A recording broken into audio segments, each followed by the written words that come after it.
Hello hi, कैसे हैं मेरे दोस्तों, मेरे प्यारे विद्यार्थियों। तैयारी, आशा है कि तैयारी आपकी अच्छी से चल रही होगी। अगर आपको बायो में लाना हो 70 में 70 तो जुड़े रहे हमारे चैनल से। खासकर ऑब्जेक्टिव में 35 आउट ऑफ 35 नंबर तो करना ही करना है।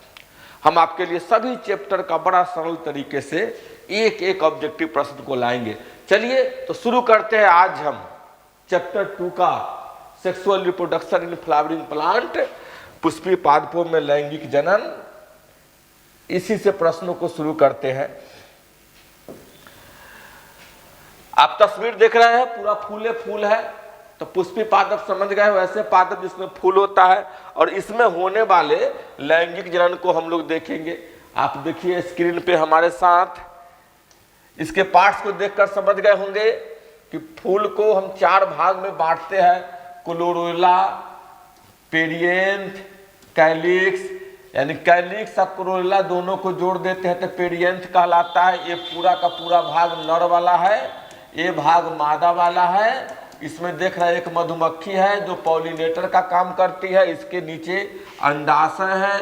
यहाँ पे देखिए यह वर्तिका है और उसके ऊपर बैठा हुआ वर्तिकाग्र है। यह हमारा थैलमस है। ये सब पार्ट मुझे विश्वास है कि आप अपने थ्योरी क्लास में समझ चुके होंगे। तो बिना देर किए हुए हम प्रश्नों पे चलते हैं आपके बीच। हमारे पास पहला प्रश्न है कि इनमें से कौन सा भाग द्विगुणित है। अगुणित द्विगुणित को इससे पहले के चैप्टर में अच्छी तरीके से समझ चुके हैं। अगुणित किसे कहते हैं, द्विगुणित किसे कहते हैं। हम लोगों ने वहां देखा था कि केवल 3 से 4 कोशिका के बारे में पढ़ा था कि वह अगुणित होती है। परागकण, अंडाणु, शुक्राणु, अंड कोशिका, इसके अलावा जितने भी कोशिका है सामान्यतः द्विगुणित होते हैं। केवल भ्रूणपोष इंडोस्पर्म पुष्पीय पादपों में त्रिगुणित होते हैं। तो चलिए एक नाम वहां से स्पष्ट आ रहा है कि इनमें से कौन सा भाग द्विगुणित है। तो युग्मनज,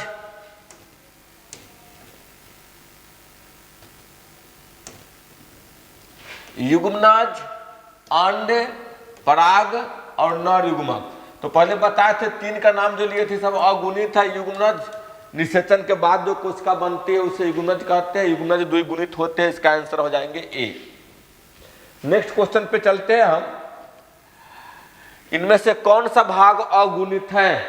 देखिए अगुणित और द्विगुणित को बढ़िया से याद करेंगे, समझेंगे। और इससे पिछले वाला जो वीडियो हम डाले थे उसमें आप देखिएगा, इसके बारे में समझाया गया है। तो अंडाशय, परागकोश, पराग और युग्मनज। तो पिछले चैप्टर से हम बताए थे कि 3 चीज को छोड़ के, 3-4 चीजों को छोड़कर जो भी युग्मक है, युग्मक को छोड़कर बाद बाकी जितनी भी कोशिका है सब होते हैं 2n। सभी पुष्पीय पादपों में, किसमें, पुष्पीय पादपों में केवल, याद रखेंगे, केवल भ्रूण पोष जहां आए इसको हम कहेंगे 3n। और युग्मक जो भी हो, नर युग्मक, मादा युग्मक, वो सब n होंगे। तो यहां से याद रखिएगा, बस 3 से 4 चीजों को दिमाग में रखेंगे। अगुणित द्विगुणित से जितने भी प्रश्न पूछे जाएंगे सब हमारा क्लियर हो जाएगा। नेक्स्ट चलते हैं हम। इनमें से कौन सा वाक्य सही नहीं है। पुष्पीय पादपों में युग्मनज का निर्माण बीज के अंदर होता है। अंडाशय बीज के रूप में विकसित होता है। हम लोग पढ़े थे कि अंडाशय जब निषेचित हो जाती है तो यह फल के रूप में विकसित होती है। अंडाशय फल बनाती है तो बीज को कौन बनाएगा, तो ओव्यूल यानी अंडक। ओव्यूल, ओव्यूल जो है यह निषेचित होने के बाद बीज बनाती है। हमारा गलत पूछ रहा है, 2 नंबर गलत है। युग्मनज से भ्रूण बनता है, बिल्कुल सही है। मनुष्य को सजीव प्रजनक श्रेणी में रखा गया है, बिल्कुल सही है। तो हमारा इसका आंसर हो जाएंगे 2। नेक्स्ट चलते हैं हम। एनाट्रापस बीजांड होता है। अब इस बीजांड की आकृति के बारे में थोड़ा सा समझे हम लोग। देखते हैं किस प्रकार का कौन सा बीजांड है। आपके पास एक तस्वीर है भिन्न भिन्न प्रकार के बीजांडों की आकृति है। अब समझेंगे हम, थोड़ी सी एक तस्वीर लेते हैं। लाइन डायग्राम हम लोग बनाए थे जयांग, एक पिस्टिल की तस्वीर, इसके ऊपर वाला को हम लोग बोले थे वर्तिकाग्र, बीच वाला को वर्तिका और नीचे वाले को अंडाशय। अंग्रेजी में देखेंगे तो एस्टिग्मा, स्टाइल और इसको ओवरी। क्लियर है। अब इस ओवरी के अंदर होता है कौन चीज? बीजांड, ओव्यूल। इसके अंदर होते हैं ओव्यूल। अब देखिए ऊपर से परागकण नीचे की ओर पराग ट्यूब के माध्यम से प्रवेश करती है। अब यहाँ पे हम देखेंगे कि सीधा उल्टा ऊपर से आने में ये पूरा अगर नीचे की ओर जहाँ पे इंटीगुमेंट नहीं है इसको माइक्रोपाइल कहते हैं, और इसके अंदर में इम्ब्रायोसेक है जो यहाँ पे देख रहे हैं। यह पूरा का पूरा 2 परत का इंटीगुमेंट है। जहाँ पे इंटीगुमेंट नहीं पाया जाता इसको हम बोलते हैं माइक्रोपाइल। अब माइक्रोपाइल के जस्ट पीछे वाले छोर को बोलते हैं चलाजा। अब ध्यान दीजिएगा कि सीधा ऊपर से पराग नली आया, सीधा माइक्रोपाइल पराग नली की दिशा में है, तब इसको हम बोलेंगे सीधा। क्या बोलेंगे? सीधा। अगर सीधा है तो उस प्रकार के बीजांड को हम कहते हैं एट्रोपस। अगर ठीक उल्टा है तो बोलेंगे एनाट्रोपस। अब देखेंगे न उल्टा है न सीधा है, थोड़ा सा घूम गया है, एम्फीट्रोपस। पूरा बीच में घुमा हुआ, न सीधा न उल्टा, 90 डिग्री कोण पे है तो हेमी एनाट्रोपस। अब देखिए एम्फीट्रोपस और कैम्पिलोट्रोपस, थोड़ा सा और एंगल मुड़ गया तो कहलाएगा कैम्पिलोट्रोपस। अब अगर देखिए सीधा है, क्या है? अंडप जो है सीधा है, लेकिन इसके ऊपर इंटीगुमेंट पूरा एक सर्किल बना लिया, तब पराग ट्यूब को घुसने के लिए ऐसे आना पड़ेगा, बड़ा मेहनत करना पड़ेगा। तो एक सर्किल बना लिया तो इसको बोलेंगे सर्सिनोट्रोपस। तो हमने यहाँ पे 6 प्रकार के बीजांडों को देख लिया। अब इससे प्रश्न जब पूछा जाए कि एनाट्रोपस बीजांड कैसा होता है, तो एनाट्रोपस देख लिए उल्टा, एट्रोपस पूछेगा तो सीधा, गोल देखिए सर्सिनोट्रोपस पूछ दे तो गोल, और वक्र इसके बाद जो भी पूछ दे हेमीट्रोपस, एम्फीट्रोपस, कैम्पिलोट्रोपस, तो सबका सब वक्र हो जाएंगे। इस प्रकार से बीजांड के आकार से अगर प्रश्न आए तो आपको छूटना नहीं चाहिए। हम नेक्स्ट प्रश्न को देखते हैं। अब कुछ पुष्पों के परागकोश एवं वर्तिकाग्र के बीच कुछ प्राकृतिक रोध होते हैं जिनके कारण परागण मुश्किल से होता है या होता ही नहीं है, उसे क्या कहते हैं? स्वयंबद्धता, हेटेरोस्टाइली, हरकोगेमी और गेईगेमी। हम समझेंगे। अगर प्राकृतिक रूप से एक तस्वीर देखिए, इसका प्राकृतिक बनावट है कि फीमेल का स्टिग्मा काफी ऊपर है और मेल का परागकोश काफी नीचे है, एंथर काफी नीचे हो गया। अब इस पे जो पराग कण निकलेंगे, यह यहां तक अपने से पहुंच ही नहीं सकते हैं। एक तो पहुंचेंगे ही नहीं, या पहुंचेंगे भी तो बड़ी मुश्किल से, तो इसमें स्वपरागण होगा भी नहीं और होगा भी तो बड़ी मुश्किल से। तो इस प्रकार से प्राकृतिक रचना के द्वारा जो प्रतिरोध उत्पन्न होता है, इसी को हम बोलते हैं हरकोगेमी। अब चलिए 5वां प्रश्न पे हम चलते हैं। यह प्रश्न हमको पूरी विश्वास है कि आप समझ गए होंगे। अब 5वें प्रश्न पे चलते हैं। भ्रूण कोश की उत्पत्ति किससे होती है? परागनलिका, लघु बीजाणु, गुरु बीजाणु और लघु बीजाणुधानी। अब इसको थोड़ा सा समझ ले। भ्रूण कोश हम जो देख रहे हैं, पूरी रचना जो अंडप के अंदर होती है, फिलीफॉर्म एपियरेट्स, इसके ऊपर सहायक कोशिका, इसके ऊपर अंड कोशिका, इसके बीच में 2 न्यूक्लियाई और एक सेंट्रल सेल, इसके ऊपर 3 गो एंटीपोडल सेल। इसी पूर्ण आकृति को हम कहते हैं भ्रूण कोश। समझिए, भ्रूण कोश, इसमें भ्रूण को रहने का स्थान है। भविष्य में निषेचन होगा, भ्रूण बनेगा तो भ्रूण इसी में रहती है, इसलिए कोश मतलब रहने का स्थान, भ्रूण मतलब जाइगोट के बाद, निषेचन के बाद जो कोशिका बना, विकास कर रहा है, उसको हम भ्रूण कहते हैं।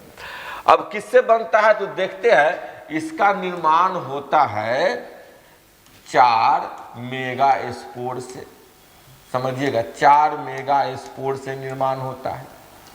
4 में से 3 गो कट जाता है, 1 गो एक्टिव होकर, अब समझेंगे इसको, उल्टा रिवर्स चल रहा है। रिवर्स में एम्ब्रायोसेक बनता है 1 मेगा स्पोर।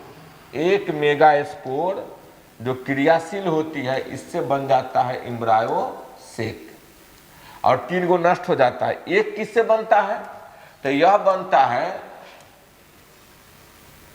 यह जो बनता है, यह बनता है एक MMC से, मेगा स्पोर मदर सेल से। अब क्वेश्चन पूछ रहा है कि भ्रूण कोश की उत्पत्ति किससे होती है? परागनलिका से, लघु बीजाणु से, गुरु बीजाणु से और लघु बीजाणु धानी से। तो जो ये मेगा स्पोर बना, इसी को बोलते हैं गुरु बीजाणु। गुरु बीजाणु। और वह कोशिका जो मियोसिस करके MMC को बोलते हैं गुरु बीजाणु मातृ कोशिका। गुरु बीजाणु मातृ कोशिका।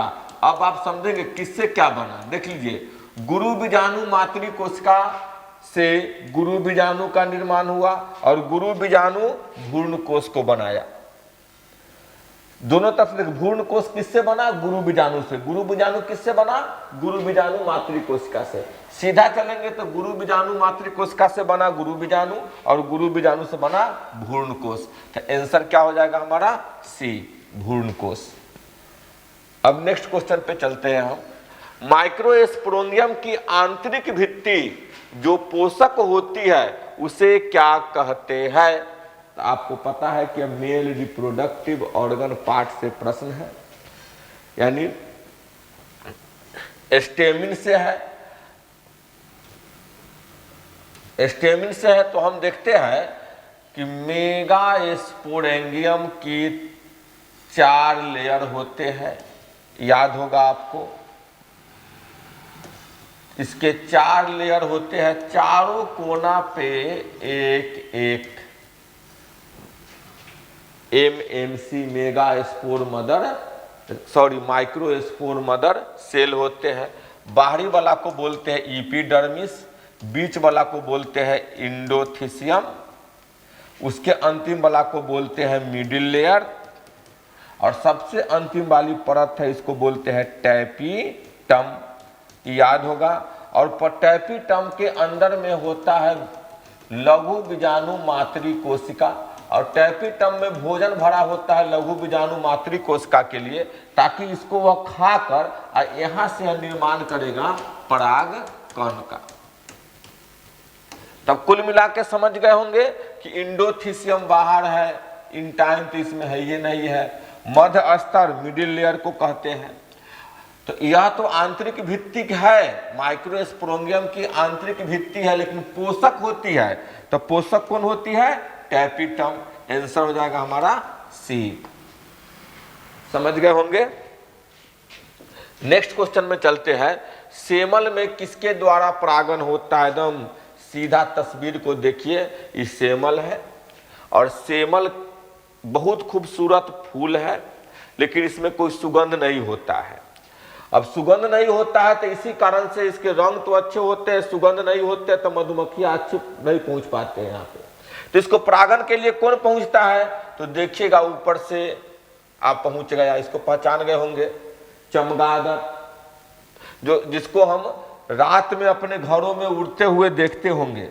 इसको रात में अपने घरों में उड़ते हुए देखते होंगे। छोटी सी स्तनीय प्राणी है, और इसी के द्वारा सेमल में परागन होता है। तो हमको लगता है कि आप अब जीवन में कभी नहीं भूल पाइएगा कि सेमल में परागन किसके द्वारा होता है। तो सेमल में परागन देख रहे हैं कौन कर रहा है, चमगादड़ कर रहा है। नेक्स्ट क्वेश्चन को हम देखेंगे। अब इनमें से कौन द्विगुणित है, फिर से द्विगुणित अगुणित से आया। अंड कोशिका मालूम है कि अगुणित होती है। सहायक कोशिका, द्वितीयक केंद्रक और एंटीपोडल कोशिका। तो अब देखिए, चूंकि ये सब कोशिका किसका है, इम्ब्रायोसेक का ही पार्ट है। सहायक कोशिका नीचे फिलीफॉर्म में पेरेट के बगल में दूगो बगल से कोशिका होती है, सो सहायक कोशिका। एंटीपोडल कोशिका ऊपर का 3 सेल अलग अलग है, ये कहलाता है एंटीपोडल। बीच का द्वितीयक केंद्रक 2 न्यूक्लियाई बीच में होते हैं, एक सेल इसको घेर लेता है। अंड कोशिका, इसके ऊपर एक बड़ी सी कोशिका होती है जिसको हम बोलते हैं एग सेल, एग सेल। और ये हो जाएगा साइनर्जिड सेल यानी सहायक कोशिका। अब आप समझे, ये हो जाएगा सेंट्रल सेल। किसको हम द्विगुणित कहेंगे, इस सब का निर्माण हुआ है किससे, पीछे वाले पढ़े थे, एक मेगा स्पोर से। अब देखिए मेगा स्पोर किससे बना, तो mega spore mother cell MMC से बना। तो एमएमसी से कैसे बना, कौन सा विभाजन करके बना, तो अर्ध सूत्री विभाजन करके बना। कौन सा विभाजन, अर्ध सूत्री विभाजन। हम विभाजन में पढ़े हैं कि अर्ध सूत्री विभाजन में गुणसूत्र का आधा आधा बंटवारा हो जाता है। तो देखेंगे एमएमसी 2n कोशिका थी, एमएमसी का पोलाइडी नेचर 2n था, यानी इसमें गुणसूत्र 2 जोड़े में थे। लेकिन अर्धसूत्री विभाजन के बाद 4 गो बना था मेगा स्पोर, तो चारों में n आया यानी अगुणित हो गया। 3 गो तो मर गया, 1 गो आगे बढ़कर एक्टिव हुआ। 3 बार माइटोटिक डिवीजन करके बनाया था, जो इम्ब्रायोसेक के फॉर्मेशन में वीडियो में देख लीजिएगा या किताब एक बार देख लीजिएगा। तो 3 बार विभाजन करके बनाया था। चूंकि बनाए किससे, एन कोशिका से। कौन सा विभाजन से, तो माइटोसिस से। अब पता है कि जो कोशिका एन होगी उसमें मियोसिस होगा, नहीं तो इसका विकास जब भी होगा तो माइटोसिस से होगा। तो जितने भी कोशिका, प्रत्येक कोशिका एन हो जाएंगे, प्रत्येक कोशिका यहाँ पे एन हो जाएंगे। देखेंगे प्रत्येक कोशिका क्या हो जाएंगे, यहाँ पे एन। तो ऊपर में 3 गो, यहाँ पे देखिए ऊपर में 3 गो बना हुआ है, ई भी एन, फिर भाग गया।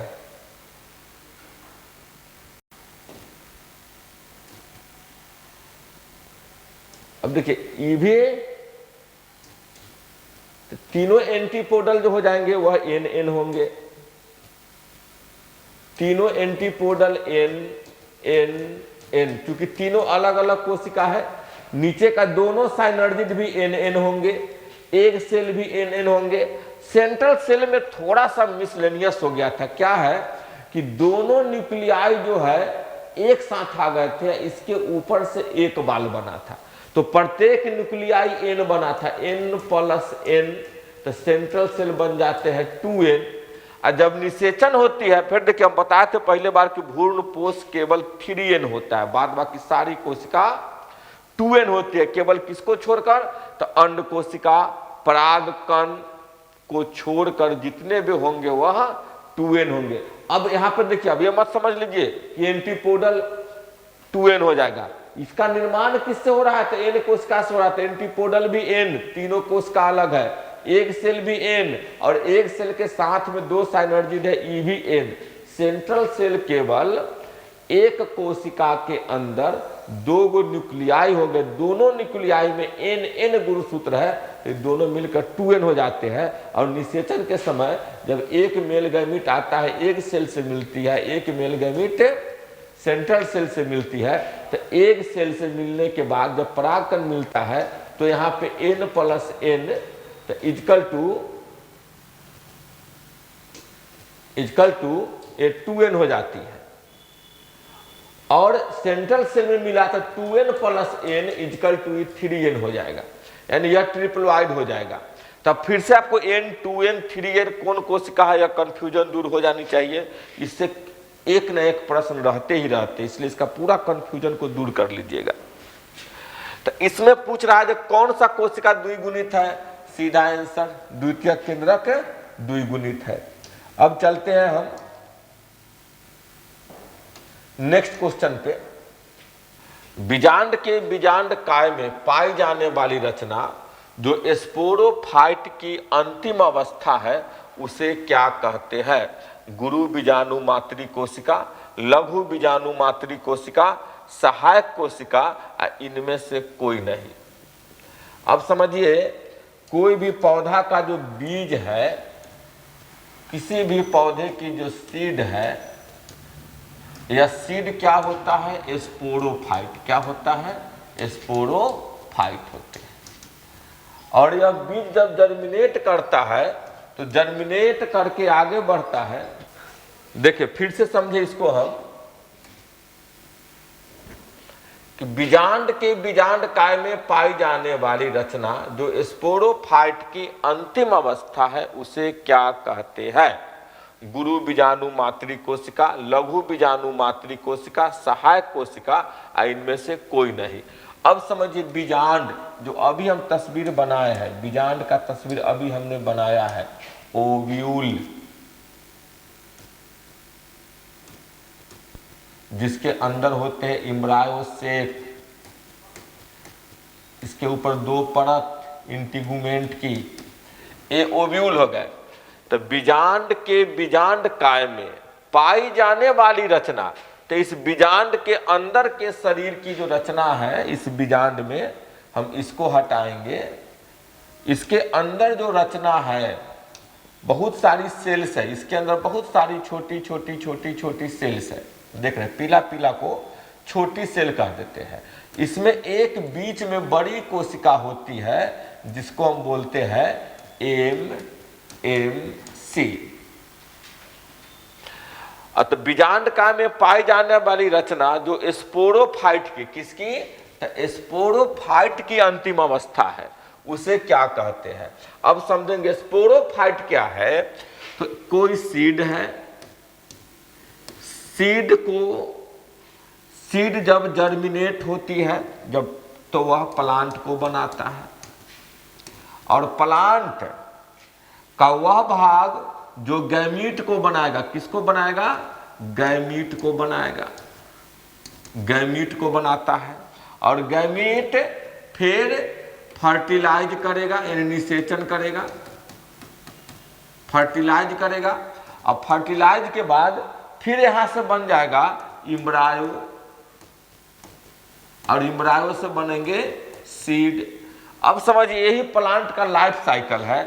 तो सीड से लेकर प्लांट तक का, गैमीट तक का वह रचना, गैमीट के पहले तक की, गैमीट से पहले तक की रचना, गैमीट से पहले तक की रचना, जो रचना है उसको हम बोलेंगे स्पोरोफाइट। क्योंकि इसका क्या बना रहा है? स्पोर बना रहा है। और जो रचना गैमीट बना रहा है उसको हम बोलेंगे गैमीटोफाइट, इसको हम बोलेंगे गैमीटोफाइट। यानी जो गैमीट बना रहा है, जो अपने अंदर गैमीट को रख रहा है, वह गैमीटोफाइट कहलाएगा। जो स्पोर को रख रहा है वह स्पोरोफाइट कहलाएगा। अब यहां से इम्ब्रायो से सीड तक की जो भी रचना हो जाएगी फिर यह कहलाएगा स्पोरोफाइट। क्योंकि इसमें यह वह कोशिका है जिसमें एक नए पौधे को निर्माण करने की क्षमता है। गैमीट्स अकेले तब तक नहीं करेंगे जब तक इनका निषेचन नहीं होगा। तो गैमीट स्पोरोफाइट की अंतिम अवस्था, स्पोरोफाइट की अंतिम अवस्था कौन है? तो MMC। जब यह विभाजन करेगा, अब यह विभाजन करेगी, जब न्यूसेलस से, इस बीजांड काय से भोजन करेगी, तब वृद्धि होगी, मियोसिस करेगी, विभाजन कर जाएगी, तब यह गैमीट बना लेगा। तब यह क्या बना लेगा? गैमीट, यानी युग्मक। तब यह गैमीट बना लिया। तो अब गैमीट जैसे बना तक गैमीटोफाइट, यहां सब क्या हो गया? गैमीटोफाइट रचना का निर्माण हो गया। तो गैमीटोफाइट से पहले की अवस्था पूछ रहा है स्पोरोफाइट की अंतिम अवस्था, तो गैमीटोफाइट से पहले की अवस्था और स्पोरोफाइट की अंतिम अवस्था, यह कौन सा अवस्था है? तो MMC है, यानी गुरु बीजाणु मातृ कोशिका। आशा है कि आप इसको अच्छी तरीके से समझ गए होंगे। अगर इससे प्रश्न जितना भर घुमा कर पूछे, कभी पूछ सकता है कि गैमीटोफाइट की पहली अवस्था वाली कोशिका का क्या नाम है, तो भी आंसर यही होंगे। थोड़ा सा भी हम लोग कंफ्यूज नहीं कीजिएगा वहां पे। अब चलते हम नेक्स्ट प्रश्न पे। पोरोगेमी में पराग नलिका किससे होकर भ्रूण कोश तक पहुंचती है? चैलेजा, इंटीगुमेंट, माइक्रोपाइल, इन सभी का। अब पोरोगेमी शब्द को समझे होता क्या है, तो एक तस्वीर आप देखिए। ये तस्वीर जो है एक ओव्यूल का है। ओव्यूल में देख रहे हैं कि पोलन ट्यूब को प्रवेश करने के तरीके के आधार पर इसको गेमी नाम दिया गया। पोलन ट्यूब क्या है? पोलन ट्यूब को ओव्यूल में प्रवेश करने के भाग के स्थान पर इसको गेमी कहा गया है। अब समझेंगे पोरोगेमी, तो पोर का मतलब होता है छिद्र, पोर का मतलब होता है छिद्र। तो बीजांड का वह भाग जहां इसका बाहरी आवरण नहीं पाया जाता है, वहां पे पोर हो जाता है, और इस पोर को बोलते हैं माइक्रोपाइल। देखिए क्वेश्चन बदल कर पूछ सकता है, हमको कंफ्यूजन नहीं होना है, आंसर हमारा सही होना चाहिए। अब इसमें होता है माइक्रोपाइल। माइक्रोपाइल का मतलब पोर, वहां पे छिद्र है। अब इसके द्वारा अगर पोलन ट्यूब प्रवेश कर रहा है एम्ब्रायोसेक में, तब वह कहलाएगा पोरोगेमी। तो आंसर क्या हो जाएंगे? माइक्रोपाइल। अब दूसरा देखिए, अब पूछ दे कि चैलेजा में किसके होकर, तो हम पढ़े थे कि माइक्रोपाइल के अपोजिट पोर्शन जो ये देख रहे हैं इसको बोलते हैं चैलेजा। अगर पोलन ट्यूब चैलेजा से प्रवेश कर गया, इंटर कर गया, तो यह कहलाएगा चैलेजोगेमी। अगर न पिछला दरवाजा न अगला दरवाजा, बीच में दीवार तोड़कर कहीं से प्रवेश कर गया, तब यह कहलाएगा मीजोगेमी। तो हमको तीनों याद होना चाहिए, पोरोगेमी, चलाजोगेमी और मीजोगेमी। ऐसा नहीं है कि केवल पोरोगेमी से प्रश्न दिया है तो केवल पोरोगेमी ही पूछेगा, इसमें से उसको हटा के चलाजोगेमी भी कर सकता है और मीजोगेमी भी कर सकता है। तो हम बताएंगे कहां से, इंटीगुमेंट से घुस गया तो मीजोगेमी, चलाजा से घुस गया तो चलाजोगेमी, और पोर यानी माइक्रोपाइल से घुस गया तो पोरोगेमी। अब नेक्स्ट क्वेश्चन को देखते हैं हम। आवृत्त बीजी पादप में बीज के निर्माण के समय द्वितीयक केंद्रक परिवर्तित हो जाता है। अभी हम चर्चा किए थे कि जब निषेचन होता है तो बीज के निर्माण के समय द्वितीयक केंद्रक परिवर्तित हो जाएगा भ्रूणपोष में। किसमें? भ्रूणपोष में। अगर यह भ्रूणपोष नहीं बनेगा तो एम्ब्रायो बैठा रह जाएगा, खाने पीने की चीज नहीं बनेगा तो वह बीज का निर्माण कर ही नहीं सकता है। तो क्या द्वितीयक केंद्रक किसमें परिवर्तित हो जाता है? भ्रूणपोष में। याद, इससे पहले भी डिस्कशन किया है, इसलिए आप बल नहीं दे रहे हैं। नेक्स्ट क्वेश्चन हमारा है, अब देखिए परागकोश भित्ति में कौन नहीं होता है? परागकोश भित्ति का तस्वीर एनसीईआरटी आपके सामने में है। देखिए इंडोथिसियम, मध्यपर्ते, टैपिटम, इंटीगुमेंट्स। ये परागकोश भित्ति का तस्वीर नहीं है, थोड़ा सा कंफ्यूजन मत कर होइएगा, गलत तस्वीर इस पे अटैच हो गया है। अब हम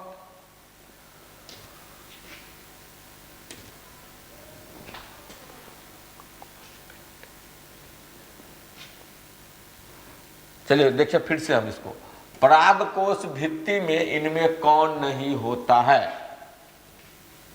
इससे पहले का पूरा कट करना है, फिर यहां से देना है। परागकोश भित्ति में इनमें कौन नहीं होता है? इंडोथिसियम, मध्यपर्ते, टैपिटम, इंटीगुमेंट। हम लोग मालूम है कि जैसी पराग शब्द आ जाएगा तो समझेंगे अब मेल का पार्ट है। किसका पार्ट है? मेल का पार्ट है। इंटीगुमेंट्स बार बार चर्चा कर रहे हैं, यह ओव्यूल का पार्ट है। जो फीमेल का पार्ट है, किसका पार्ट है? फीमेल का पार्ट है। तो सीधा आंसर हो जाएगा इंटीगुमेंट। ऐसे इसका और एक्सप्लेन किया जा सकता है। ये तस्वीर देख रहे हैं, परागकोश भित्ति की बाहरी तस्वीर है। इसके पास 3-4 परत है। पहले हम लाइन डायग्राम में समझाए थे। सबसे बाहरी परत को एपिडर्मिस, बीच वाले को इंडोथीसियम और उसके भीतर वाले को मिडिल लेयर, और सबसे अंदर परत होती है, ये देखिए आप, इसमें प्रचुर मात्रा में भोजन भरा हुआ जिसको बोलते हैं टैपीटम। और टैपीटम के अंदर ये देखिए मेगा माइक्रोस्पोर मदर सेल्स है। तो सीधा यहां से देख रहे हैं इंडोथीसियम है, टैपीटम है, मध्य पड़ते हैं, कौन नहीं है? तो इंटीगुमेंट्स नहीं है। तो यहां से सीधा आंसर लगा देंगे हम लोग। नेक्स्ट क्वेश्चन पे चलेंगे। केंद्रकीय भ्रूणपोष में प्राथमिक भ्रूणपोष केंद्रक विभाजन के बाद, अब एक तस्वीर को हम लोग यहाँ पे देखेंगे, लाइन डायग्राम हम बना रहे, समझिएगा कि प्राथमिक भ्रूणपोष केंद्रक बनता कैसे है, किसमें? तो केंद्रकीय भ्रूणपोष में। अब दोनों शब्द को समझेंगे, केंद्रकीय भ्रूणपोष और प्राथमिक भ्रूणपोष केंद्रक है क्या। एम्ब्रायो सेक में हम पढ़े थे, नीचे 3, ऊपर 3, बीच में 2। जब यह निषेचन होता है, इसमें एक मेल गैमीट आते हैं तो निषेचन हो जाता है, तो ये तीनों न्यूक्लियाई मिलकर एक न्यूक्लियस का निर्माण कर लेते हैं, जिसे हम बोलते हैं PEN, primary endosperm nucleus, Hindi में प्राथमिक भ्रूणपोष केंद्रक। अब यही केंद्रक जो है, यही जो है बनाएगा इंडोस्पर्म को, इंडोस्पर्म को बनाएगा। अब समझेंगे इंडोस्पर्म 3 प्रकार के, इंडोस्पर्म जो है वह 3 प्रकार के बनते हैं। एक बनेंगे कोशिकीय, कोशिकीय, एक बनेंगे केंद्रकीय, केंद्रकीय, और एक बनेंगे हेलोबियल। अभी तीनों को समझे, हम तीनों से प्रश्न पूछेगा तो कैसे हम बताएंगे। हमको मालूम है कि प्रत्येक कोशिका विभाजन के बाद जब यह न्यूक्लियस जो है कोशिकीय में क्या होगा, यह न्यूक्लियस 1 से 2 बना, अब बाहर में एक बड़का गो इसका आवरण है, 1 से 2 बना, और 2 बनने के बाद प्रत्येक विभाजन के बाद एक ऊपर एक परत का निर्माण हो जाएगा, सेलुलोज के परत का निर्माण होगा, तब पूर्ण कोशिका बन गई, तब यह कहलाएगा कोशिकीय। यानी प्रत्येक विभाजन के बाद अगर सेल बाल देख रहे हैं, प्रत्येक विभाजन के बाद यहाँ पे इस सेल बाल बन गया, क्या बना? सेल बाल। अगर सेल बाल बना तभी यह कोशिका कहलाएगा, सेल बाल नहीं बनेगा तो केवल केंद्रकी कहलाएगा। तो सेल बाल बना, पूछ रहा है केंद्रकीय भ्रूणपोष में, तो केंद्रकीय भ्रूणपोष में कोशिका भित्ति का निर्माण होता है, गलत। कोशिका भित्ति का निर्माण किसमें होगा? कोशिकीय भ्रूणपोष में होगा। स्पष्ट समझिएगा इसको। केंद्रकीय भ्रूणपोष में क्या होगा, जैसे इसको देख रहे हैं हम, इसको यहां से उठा के ला रहे हैं, ये पूरी एक केंद्रक है, इसके अंदर PEN, अभी 1 से बना 2, 2 से बनी 4, और 4 से बनेंगे 8। केवल केंद्रक विभाजन हो रहा है, लेकिन इसके ऊपर कोई बाल का निर्माण नहीं हो रहा है, तो कहलाएगा केंद्रकीय भ्रूणपोष। अब यहां से फिर 2 भाग बढ़ती है। हेलोबियल को समझे हम, अब समझे हम किसको? हेलोबियल को समझ रहे हैं। आखिर हेलोबियल क्या है? इसमें देखिए एक केंद्रक बन, न्यूक्लियाई बना PEN, यह 2 भाग में बंटा, एक छोटा और एक बड़ा। एक छोटी कोशिका बनी और एक बड़ी कोशिका बनी। बड़ी कोशिका चला जाएगा एम्ब्रायो के पास में, और यह विभाजन करके, यह तेजी से विभाजन करेगा, एक के वो बैठल आ जाएगा, कमजोर हो जाएगा। यह विभाजन करके मेन भ्रूणपोष का निर्माण यह करेगा। तो इस प्रकार के भ्रूणपोष को हेलोबियल, हेलोबियल। जब सेल बाल ऊपर से नहीं बन रहा है तो केंद्रकीय, हर विभाजन के बाद सेल वाल बन रहा है तो कोशिकीय कहते हैं। तो आप एंडोस्पर्म को, मुझे आशा है कि अच्छे तरीके से समझ गए होंगे। अगर इसमें भी कंफ्यूजन होगा किसी भी टॉपिक को समझने में तो आप कमेंट कीजिएगा, उस टॉपिक से स्पेशल वीडियो बना के उसका हम डाल देंगे, एनिमेशन, इमेज सबके साथ। अब चलिए नेक्स्ट क्वेश्चन पे, तो इसका हमारा आंसर इसका मिल जाएगा, कोशिका भित्ति का निर्माण नहीं होता है। हो गया। नेक्स्ट क्वेश्चन में चलते हैं हम। जिन परिपक्व बीजों में भ्रूणपोष रहता है उन्हें क्या कहते हैं? अभी हमने देखा भ्रूणपोष को, किसको देखा? भ्रूणपोष को। भ्रूणपोष में पोषण होता है, इससे पोषण कौन लेती है? तो पोषण लेती है भ्रूण। अब भ्रूण पोषण लेकर बना लेगी किसको? बीज का। तो कभी कभी क्या होता है, स्वार्थी बीज होता है, ये पूरे के पूरे को खा जाएगा, पूरे के पूरे को खा जाएगा, तो इस बीज के अंदर भ्रूण पोष नहीं पाया जाएगा। अभी पूरा नहीं खाता है, कुछ शेष रख लेता है, तो भ्रूण पोष बच्चल रह जाता है। तो अगर भ्रूण पोष बच्चल है तो उसको बोलेंगे हम एंडोस्पर्मिक, नहीं बच्चल है तो नॉन एंडोस्पर्मिक। जैसे हम देख रहे हैं मक्का का सीड है, ये अंदर वाली भाग जो है, ए वाला भाग जो है भ्रूण है, इसके बाहर वाला दो परत है जो बीज का आवरण है, सीड कोट, बाहरी आवरण टेस्टा, भीतर वाला आवरण टेगमेन होती है। और इसके बीच में इतनी परत जो है, इतना बड़ा भाग जो है बचा कर रख ले किसको? एंडोस्पर्म को। तो स्टोर रिजर्व फूड, भोजन को बचा कर रख ले है, तब यह इस प्रकार के बीज को हम बोलेंगे एंडोस्पर्मिक। अगर तनको सा, जैसे बगल में देख रहे हैं बीन को, सेम को देख रहे हैं, इसका ये वाला भाग इम्ब्रायो हुआ, और इंडोस्पर्म नहीं होकर इंडोस्पर्म फूड को स्टोर कर लेता है कोटिलीडॉन में, बीज पत्री में। तो इसके अंदर थोड़ी सी भी एंडोस्पर्म नहीं है तो इसको बोलेंगे हम नॉन एंडोस्पर्मिक। अब ये दो चीज आगे हम समझेंगे, आगे क्वेश्चन होगा इसमें। तो अगर पूछे कि जिन परिपक्व बीजों में भ्रूण पोष रहता है तो उसको एंडोस्पर्मिक, अगर यहां लगा दे कि नहीं रहता है तो नॉन एंडोस्पर्मिक, दोनों क्वेश्चन को घुमा घुमा के पूछ सकता है, कंफ्यूजन मत कीजिएगा। नेक्स्ट प्रश्न हम देखते हैं इसमें, जाइगोट से भ्रूण बनने की क्रिया को क्या कहते हैं? पिछला चैप्टर में भी बार बार इस पढ़ रहे, इसको तो चर्चा करना ही बेकार है। एम्ब्रायोजोनी, छठा, सतमा, आठवां, नौवां, 10वां से पढ़ते हुए आ रहे हैं। अब है परिभ्रूण पोष किसका बचा हुआ भाग है? तो परिभ्रूण पोष हम लोग देखे थे इससे पहले, ये ओव्यूल है, ओव्यूल के इंटीगुमेंट के अंदर बहुत सारी छोटी छोटी कोशिका होती है जिसको हम न्यूसेलस कहते हैं। इसी न्यूसेलस को हम क्या कह रहे हैं? बीजांडकाय। इसमें एक बड़ी कोशिका थी जिसको मेगास्पोर मदर सेल। तो किसी किसी बीज में, जैसे काली मिर्च में, ये भी बचल रह जाता है, इसका पूरा यूज नहीं कर पाता है एमएमसी पूरा नहीं खा पाती है, तो ये बीजांडकाय भी बचल रह जाती है, बीजांडकाय भी बचल रह जाती है। तो इस बचे हुए भाग को कहते हैं परिभ्रूण पोष। अब क्वेश्चन दो बार पलट कर पूछे कि काली मिर्च में जो बीजांडकाय अवशेष रह जाती है उसे क्या कहते हैं? तो परिभ्रूण पोष। परिभ्रूण पोष किसका बचा हुआ भाग है? तो बीजांडकाय का। तो क्वेश्चन जैसे भी घुमाए, आपका दिमाग नहीं घूमना चाहिए, आप शांति पूर्वक प्रश्न को पढ़ेंगे और उत्तर देंगे।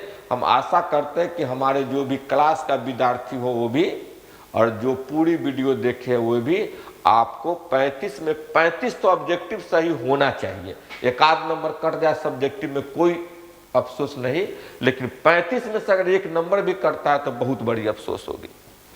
नेक्स्ट क्वेश्चन में चलते हैं हम। इनमें से एरील बीज चोल नहीं पाया जाता है। बीज चोल कहते किसको है? समझिए, इस शरीफा को देख रहे हैं, इस शरीफा का बीज है।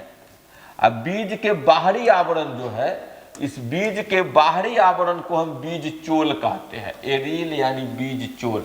देखिए ये बीज हो गया और इसके ऊपर दो आवरण, एक टेस्टा और एक टेगमेन, तो इसके बाहरी आवरण को हम बोलेंगे बीज चोल।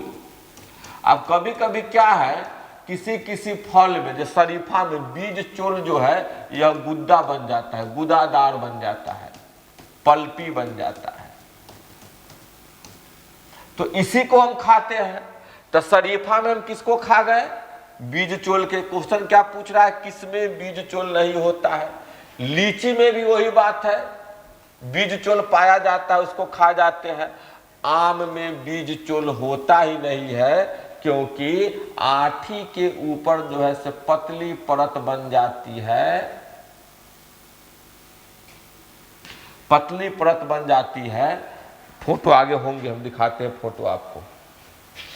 यह देखिए लीची में भी एरिल है, आम में देखिए सीड के ऊपर जो बाहर एरिल का परत है वह बदल जाता है किसमें, इंडोकार्प में। बीच वाला भाग जो है वह हो जाता है मीजोकार्प, और सबसे अंतिम वाला खोइया जो इसको इपोकार्प कहते हैं, एपीकार्प कहते हैं। तो अब हम फल, आम के फल को किस भाग को खाते हैं, तो मीजोकार्प को खाते हैं। लीची के किसको खाते हैं, तो एरिल को खाते हैं। शरीफा में किसको खाते हैं, तो एरिल को खाते हैं। एक मिरिस्टिका को देखिएगा, इसमें भी हम किसको खा रहे हैं, तो एरिल को ही खा रहे हैं। तो अब आगे हम देखें, इसमें सही इसका आंसर हो जाएगा आम, यानी आम में एरिल नहीं पाया जाता है। और फिर आगे क्वेश्चन है, पूछेगा कि किसका एरिल खाया जाता है, तो हम याद रखेंगे इस वीडियो से, जो वीडियो से आपने याद किया इससे याद रखिएगा।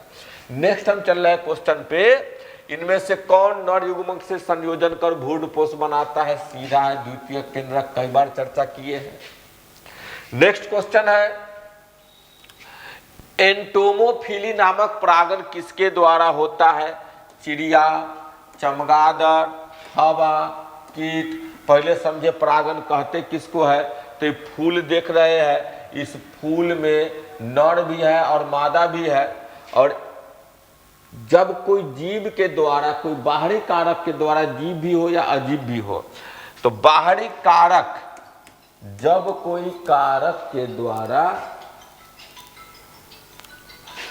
एक परागकण को स्टिग्मा तक पहुंचाया जाता है, तब यही कारक जो है वह कहलाता है, परागण में भूमिका निभाता है। और यह कारक को हम जानते हैं दो प्रकार से, यानी एजेंट ऑफ पॉलिनेटिंग, एबायोटिक और बायोटिक, यानी अजैविक और जैविक।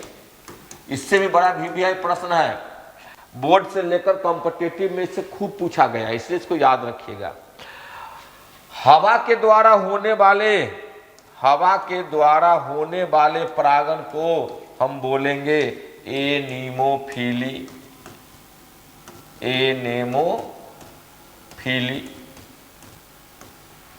जल के द्वारा होने वाले को बोलेंगे हाइड्रोफिली। ये सब याद रखिएगा। पक्षी के द्वारा हो रहा है तो बोलेंगे ऑर्निथोफिली। कीट पतंग के द्वारा हो रहा है तो एंटोमोफिली। याद रखें, क्या हवा के द्वारा एनेमोफिली, पानी के द्वारा हाइड्रोफिली, पक्षी के द्वारा ऑर्निथोफिली और इंसेक्ट के द्वारा एंटीमोफिली। मैमेलस, रेप्टिलस, इससे होने वाले एक के बार कह देंगे जूफिली।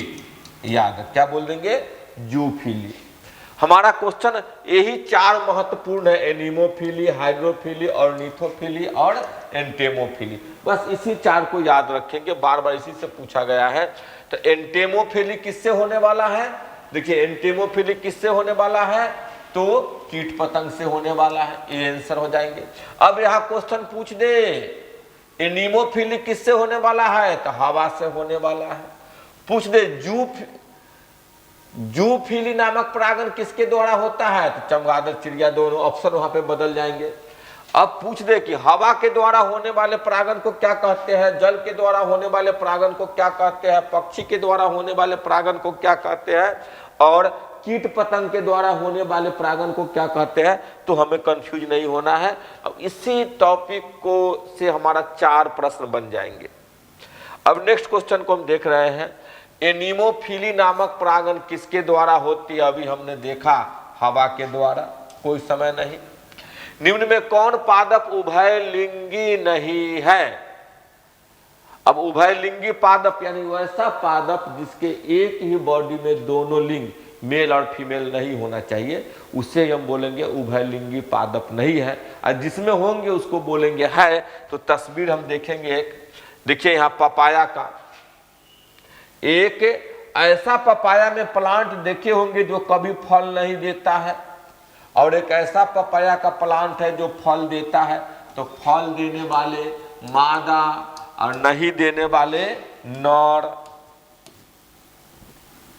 तो दोनों अलग अलग पौधे में पाए जाते हैं, इसलिए उभयलिंगी पादप नहीं है। कौन कहलाएगा? तो पपीता कहलाएगा। यहां से कंफ्यूज नहीं होना है हम लोगों को। नेक्स्ट क्वेश्चन को देखते हैं हम, भ्रूणपोष में कितने गुणसूत्र होते हैं? बार बार चर्चा की है, कितने? 3n। नेक्स्ट क्वेश्चन को देखते हैं, वायु परागित पुष्प होंगे छोटे, आकर्षक, रंगीन, बी एंड सी बोथ। बहुत सारे बच्चे गलती किए थे बी और सी पे, जो कि गलत है, पिछले बार भी लगा के आए थे।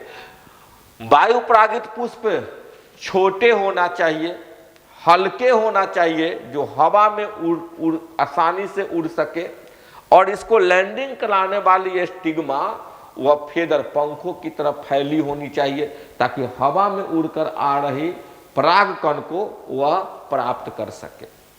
क्लियर? तो हमारा इसका आंसर हो जाएगा ए, छोटे होनी चाहिए।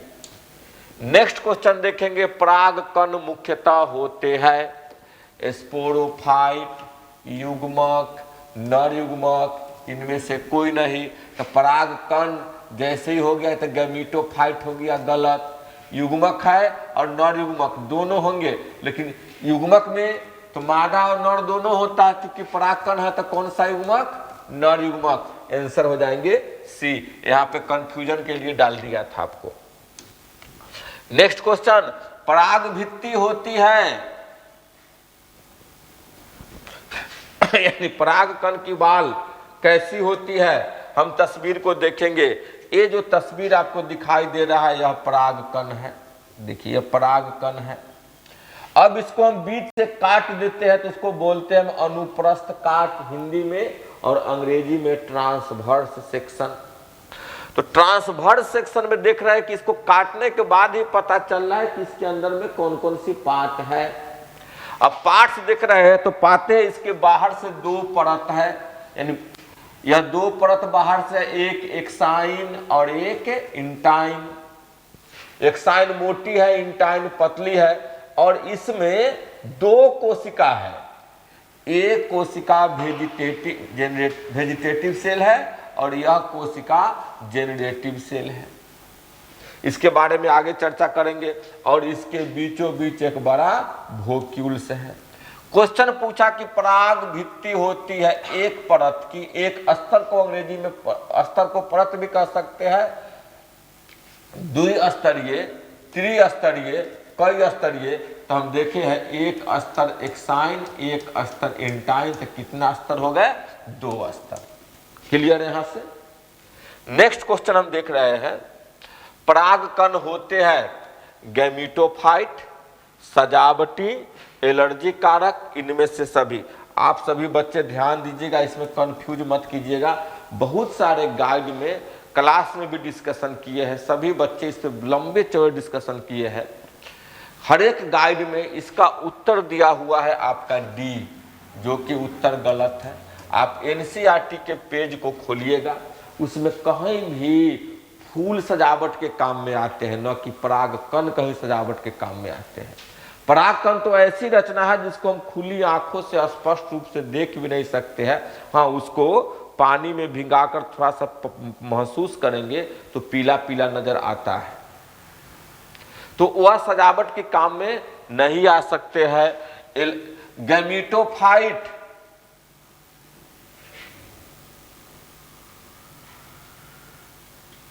चूंकि परागकण के अंदर कौन चीज है, गैमीट है, तो गैमीटोफाइट तो है ही और एलर्जी कारक भी है ही।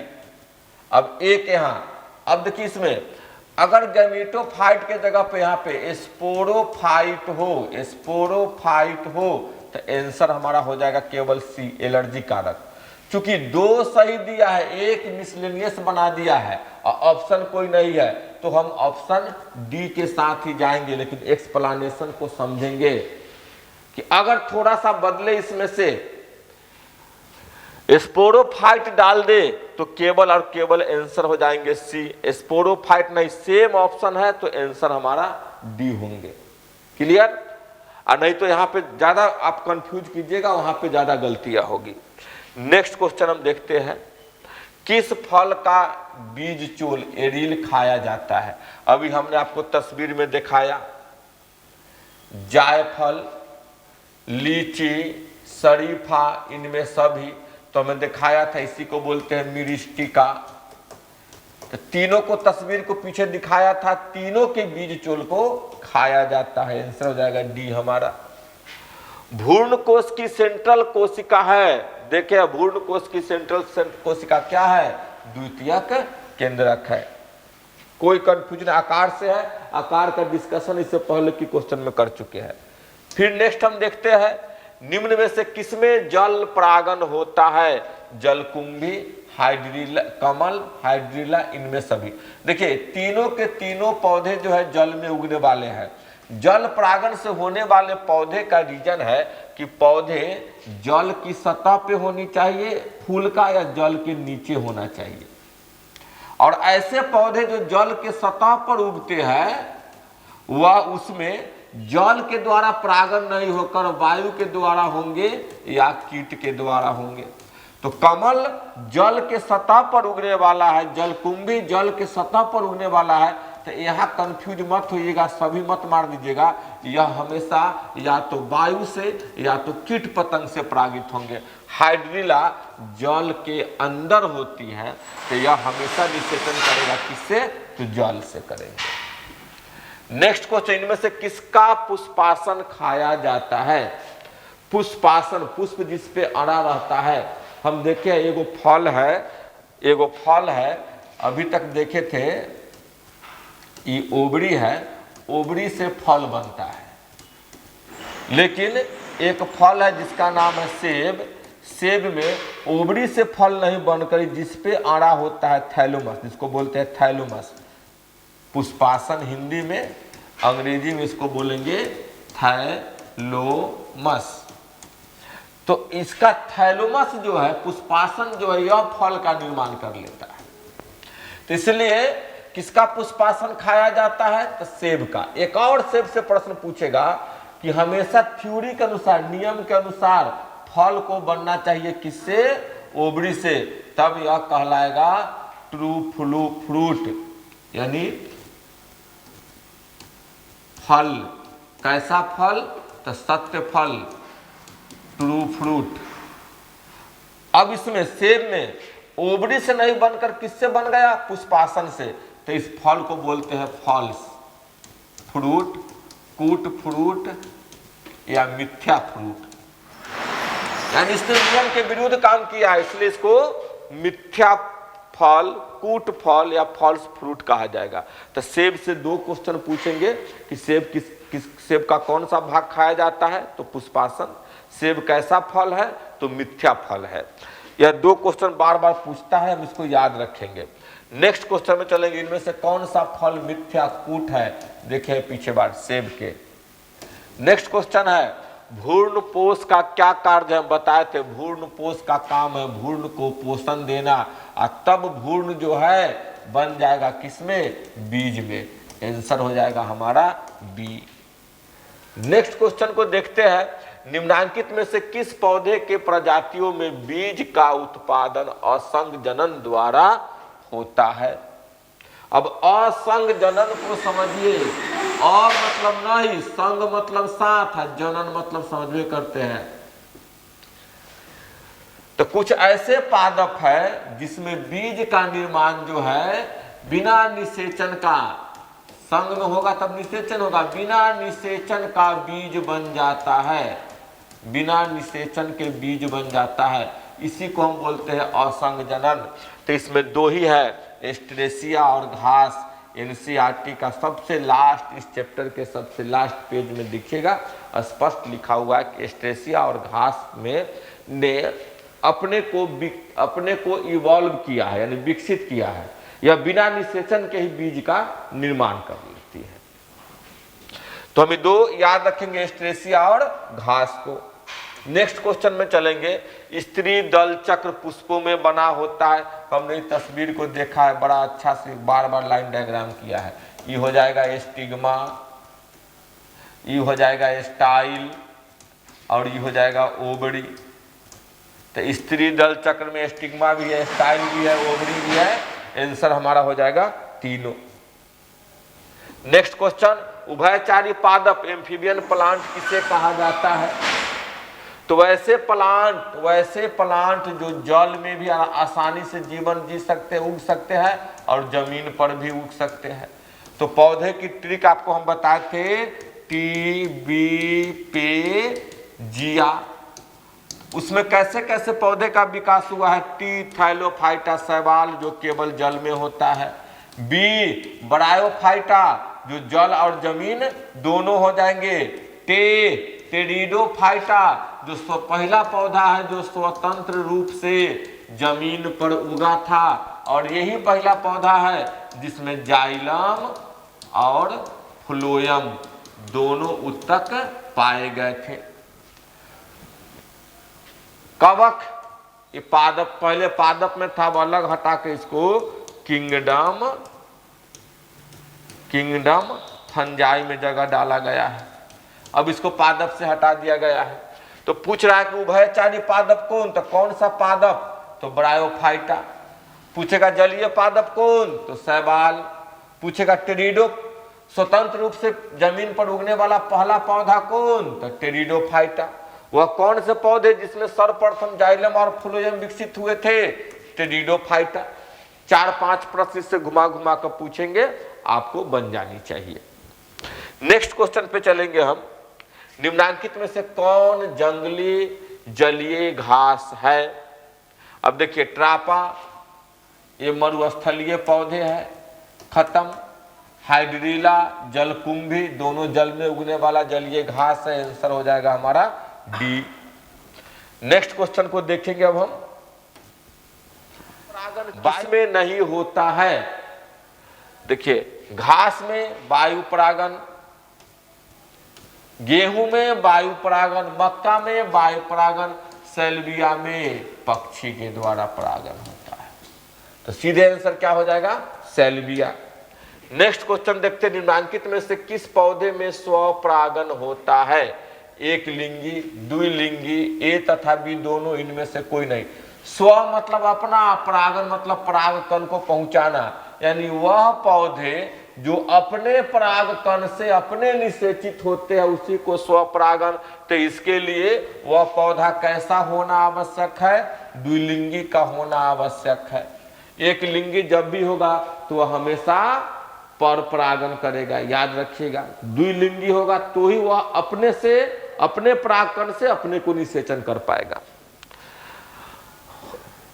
नेक्स्ट क्वेश्चन हम देखेंगे, अगुणित भ्रूणपोष किसमें पाई जाती है? जब पहला क्वेश्चन उठाए थे इस टॉपिक का, पहला क्वेश्चन में चर्चा किए थे कि पुष्पी पादप या यहां रहेगा आवृत बीजी या एंजियोस्पर्म, सब एक ही है, कंफ्यूज मत कीजिए। एंजियोस्पर्म के भ्रूणपोष ओनली फॉर 3N होते हैं, क्योंकि पुष्पी पादपों में ही डबल फर्टिलाइजेशन होती है और ट्रिपल फ्यूजन होती है, बाद बाकी सब में सिंगल होता है। तो इसको छोड़कर जितने भी भ्रूणपोष जहां भी चर्चा है तो वह अगुणित होंगे। अब देखिए, फफूंद कवक में तो होगा नहीं, शैवाल में तो बीज बनता ही नहीं है, बीज बनने की प्रकृति ही नहीं है। तो आंसर क्या हो जाएंगे, अनावृत बीजी। आवृत बीजी में देख रहे हैं क्या हो रहा है, 3n हो रहा है। तो किसमें, अनावृत बीजी में अगुणित होते हैं। नेक्स्ट क्वेश्चन हमारा, वेलिस्नेरिया किस प्रकार का परागण होता है। अब देखिए वेलिस्नेरिया क्या है, एनसीईआरटी में देखिए किताब से निकाला गया फोटो है। ये वेलिस्नेरिया का पुष्प है, यह जल के अंदर होता है, यह मेल पुष्प है और यह फीमेल का स्टिग्मा है। मेल पुष्प के द्वारा देखिए पराग कण निकला और जल के सतह पर गया और स्टिग्मा जल की सतह पर यहाँ पे जाकर निषेचित हो गया। तो स्पष्ट हुआ कि वेलिस्नेरिया में किस प्रकार का पर परागण होगा, तो जल परागण के द्वारा। किसके द्वारा, जल परागण के द्वारा। स्पष्ट, क्योंकि जलीय पौधा है, जल के तल में पाया जाता है और इसके मेल फ्लावर देखेंगे नीचे और फीमेल फ्लावर का स्टिग्मा जल के सतह पे होता है, जल के सतह पे होता है। जब मेल गैमीट रिलीज होती है तो जल से ऊपर उठकर सतह पे आ जाते हैं और जब पानी में कोई लहर उत्पन्न होती है तो पानी में वेग उत्पन्न होती है तो स्वतंत्र रूप से बहते रहता है और जहां स्टिग्मा होती है अपने पर चिपका लेता है उसको। इस प्रकार परागण हो जाती है। तो वेलिस्नेरिया जलीय पौधे है, किससे परागण होगा, तो जल से परागण होगा। नेक्स्ट हम देखेंगे इनमें से कौन सा पादप जलोदभिद है। देखिए कौन सा जल में उगता है, सिंघाड़ा, नागफनी, शीशम और एकेसिया। हम देख रहे हैं कि जल में से सिंघाड़ा का पौधा जल में होता है, खूब खाए हम लोग। तो आंसर सीधा हो जाएगा कौन सा, सिंघाड़ा। किसी पे ज्यादा दिमाग ही नहीं लगाना है इसमें। अनुन्मिल्य परागण वाले पौधे में निश्चित रूप से होता है स्वपरागण, पर परागण, ए एंड बी बोथ और एंटी। अब इसको समझे एक तस्वीर के माध्यम से, क्या है अनुन्मिल्य, इसको समझे एक तस्वीर के माध्यम से। ये तस्वीर देख रहे हैं, कनकौआ प्लांट है। इस प्लांट में दो प्रकार के पुष्प होते हैं। एक पुष्प जिसका पूरा चक्र खुला होता है, यानी पेटल इसका क्या है, खुला हुआ है, और एक पुष्प जिसका पेटल बंद है। ध्यान दीजिए, इसका पेटल क्या है, बंद है। इसी के अंदर में मेल और फीमेल यानी पिस्टिल और पिस्टिल, कार्पेल अथवा या स्टेमिन सब इसी के अंदर होंगे। और यह खुला हुआ है तो इसमें सब खुला हुआ है, मेल अलग और फीमेल अलग। तो अंग्रेजी में बोलते हैं क्लेइस्टो, क्लोज से बना क्लेइस्टो यानी बंद है, और क्लोज नहीं है खुला हुआ है तो कैस्मोगेमस यानी खुला हुआ फूल है। तो एक फूल खुला हुआ और एक फूल बंद। चूंकि ये बंद है तो इस बंद में नर और मादा दोनों है तो अपने में दोनों निषेचन कर लेगा, बाहर का दुनिया देखा ही नहीं।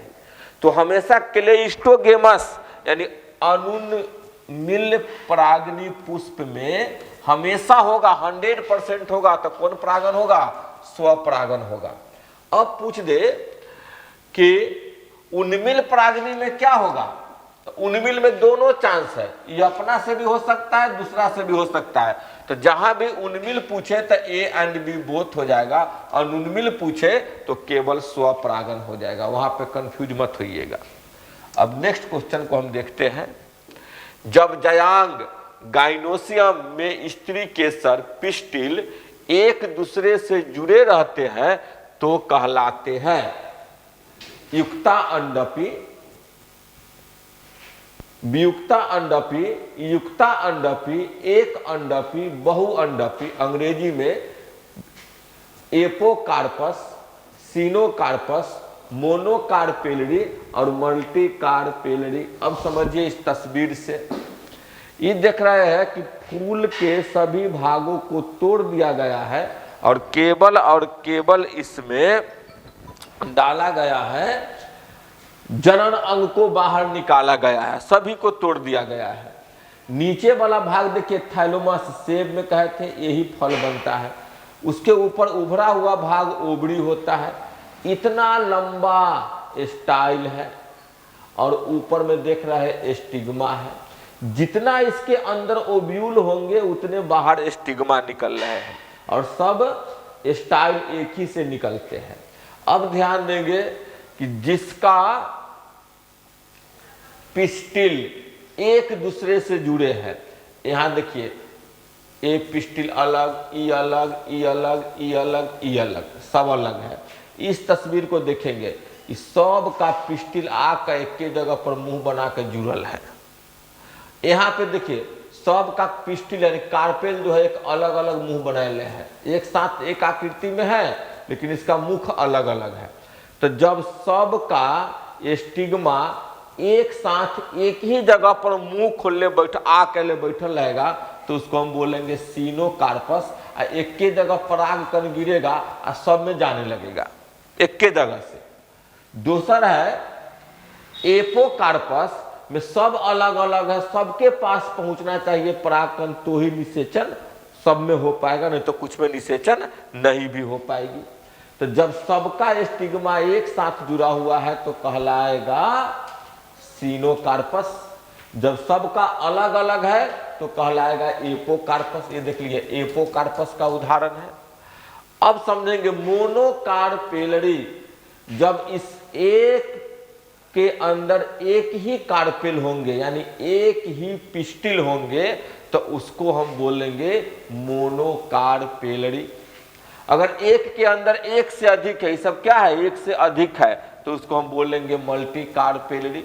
तो इस प्रकार से चारों प्रश्न जब भी पूछे इससे चार प्रश्न बन सकते हैं कि जब जयांग के स्त्री केसर यानी पिस्टिल एक दूसरे से जुड़े होते हैं तो सीनोकार्पस, एक दूसरे से जुड़े नहीं होते हैं तो एपोकार्पस, वियुक्त अंडपी और युक्त अंडपी। जब कहे केवल एक पिस्टिल पाया जाता है, जयांग में केवल एक पिस्टिल पाया जाएगा तो वह कहलाएगा मोनोकार्पेलरी, और एक से अधिक पाया जाएगा तो मल्टीकार्पेलरी। चलिए इन्हीं 44 प्रश्नों के साथ हमारे इस चैप्टर से लगभग जो भी VVI प्रश्न थे उसको हमने समापन किया। हमें आशा है कि बिहार बोर्ड में इससे ऊपर से कहीं कोई प्रश्न पूछेगा भी नहीं, और पूछेगा भी तो जो भी डिस्कशन किए उसी में से पूछेगा। आप 2 बार 3 बार 4 बार इस वीडियो को देखिएगा। इसमें से कोई भी टॉपिक अगर आपको समझ में नहीं आया होगा तो आप कमेंट करेंगे तो हम स्पेशल उस टॉपिक का एक अलग से वीडियो बना के डाल देंगे। आप उसको देखिएगा तो वह टॉपिक भी आपका क्लियर हो जाएगा।